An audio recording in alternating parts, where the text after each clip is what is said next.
Welcome back. You are here with Faith Goldie, absent the lip injections, and today I want to talk about a very popular talking point you might hear from libertarians or free market conservatives. It goes something like this. If you're young, you don't have a lot of experience, it's your first or second job, you're only paid minimum wage because that's what you're worth. The market has decided that that is all that you can be paid.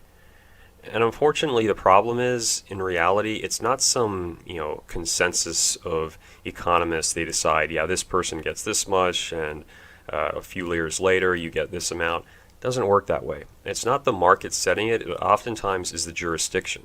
So if you go to Bangladesh and you're a seamstress putting together clothes for a company like Nike or perhaps toys for another, that is highly skilled work. However, you are not being paid $7.25 an hour. You're not being paid $12 an hour. You're probably being paid slave wages under poor conditions because it is legally acceptable to do that in that particular country. Now, if you rotate to the United States and you've got someone who's a sales associate making $7.25 and they say, can I help you find something? And they go in the back to smoke pot. That is not a very difficult job. It's not nearly as highly skilled, but because of the jurisdiction, you're paid more money comparatively. Now you could say, well, in Bangladesh, what they're paid is a lot. My point is that it is not as clear-cut as we've decided that this is your worth. And of course, if we didn't have the $7.25 minimum wage, would a company like, let's say 7-Eleven, would they pay you minimum wage, or would they be paying you like $5, $6, $3 an hour because they don't have to pay you $7.25? Does the definition of how much you're worth, how much value you provide change based upon these specific legal barriers or requirements? I would say absolutely.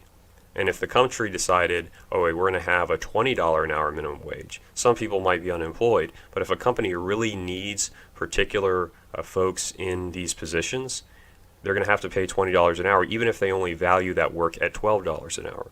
So it is not this perfect system. It really comes down to someone in a position who has a little bit more money deciding what they consider value to be. And if you look into it a little bit more closely, it gets complicated. So let's just say that you are working for Domino's. Domino's is a company with a stock price of over $100 a share. It is large, and a central component of their business model is people delivering pizzas. Sure, you can do takeout, but if they weren't delivering pizzas, what about Domino's, right? What's the whole concept of Domino's? Let's say you take one of these conservative people and they're looking at a person who just works as a delivery driver. You're like, all you do is deliver pizzas. That's not a high-skilled job. You could talk like gallon gun like me, make $1 million a year, right?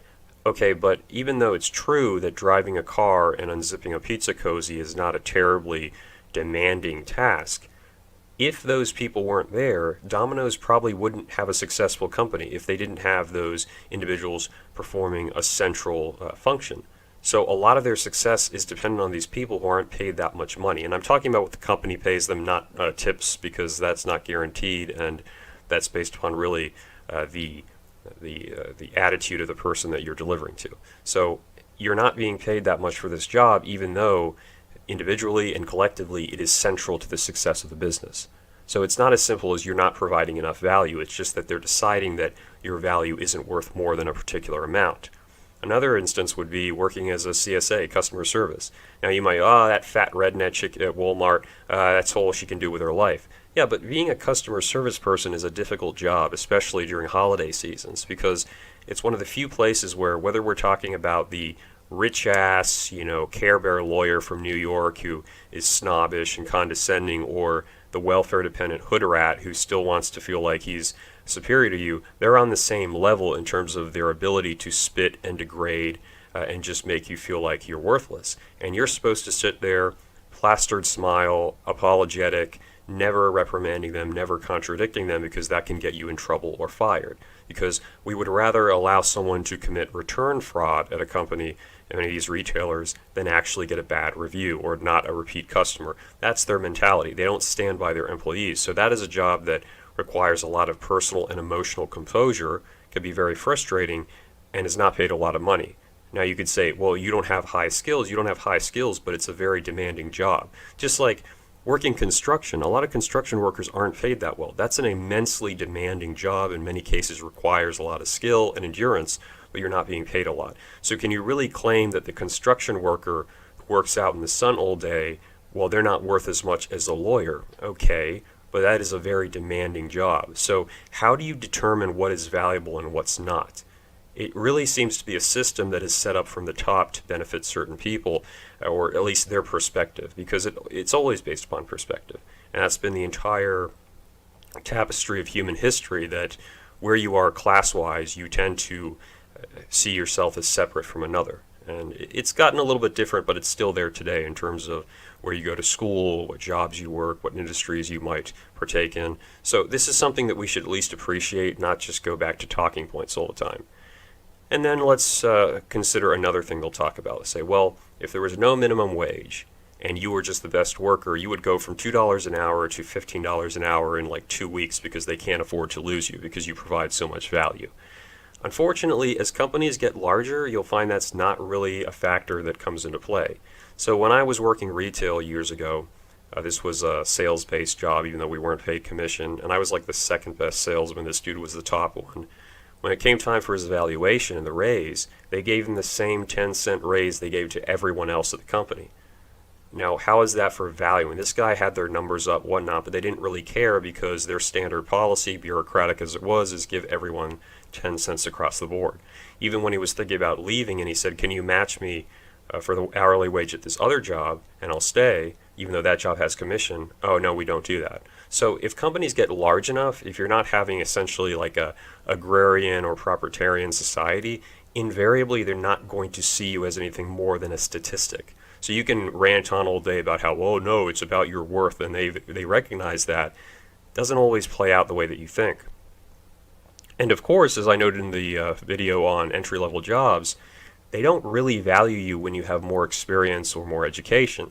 I just had a recruiter yesterday. I told the guy to get lost because he was being all condescending and passive-aggressive with me, because I said, you're not offering enough pay. You want me because you've contacted me because you need certain things that I have, but you're trying to pretend that you can lowball me like some person you got from, God knows where on a visa program. I'm not going to do that. And this dude got all angry and said I was disrespecting him. I was like, no, dude, it's not my fault that your industry is trying to lowball people, and that large companies tend to coalesce and do the same thing. And mind you, this is not Domino's, even though that's a large company. This is a large tech company. Their stock price also over $100 a share. Very big, lots of money, lots of profits, still trying to lowball people. So I don't buy into that crap of the corporations are struggling so much. No, what they want is they want to extract as much value out of you, as much productivity for the lowest cost possible. Now, you could say that's what you have to do to survive, fine, but that doesn't mean the person who is in that negotiating process has to just roll over, and that's what you have to avoid doing, as I talked about. Now let me talk about a comparison here too, because they say you're paid what you're worth. But going back to when I worked retail years ago, the one store, relatively laid back. As long as you did your job, they left you alone. And that was paid like 25 cents more an hour. This other job I got to pick up more hours was 25 cents less, and they were on you the entire time, haranguing, screaming, you got to, come on, motivated, great opportunity, we're part of a team, LOL.com. And even to stuff to where, like, if you were crouching down, kneeling, or sitting as you worked, that was unacceptable. I remember you have to go and clean up because you got that wonderful woman with her cultural enrichment and great cuisine, vibrancy, whatever, sitting dumbfounded, staring as she's talking on the phone as her 2.5-year-old son goes through shoe boxes and rips every little strip up, licks them, throws them on the floor, and then she just shrugs and walks out with them. So you're supposed to pick this stuff up, clean it up, and as you're sweeping, you can't kneel down to sweep because that looks like you're not working hard. That was the mentality. So this company was a lot more demanding for less pay. The other company was less demanding, gave you more autonomy for more pay. So it's not as simple as you always are getting the same thing across the board. Companies look at value in different ways. It's based upon the corporate culture. It's based upon how much they're trying to save in terms of money and the general attitudes of the employees. So don't fall into the trap of thinking that you're not worth this much. It's very subjective. It comes down to where you live, it comes down to the laws, and it comes down to how cynical the company is in terms of we just want to extract money. Remember, relative worth, as in the minimum wage worker versus the CEO, we see CEOs commit fraud. We see CEOs who screw up and walk away with tens of millions of dollars. It's not as simple as he's worth so much more. Yeah, but he scammed the company, but he gets more money. See, that's where the logic goes out the window. So just be ready to check it. These talking points, when it comes to reality, when you've actually worked in these jobs, they don't play out too well.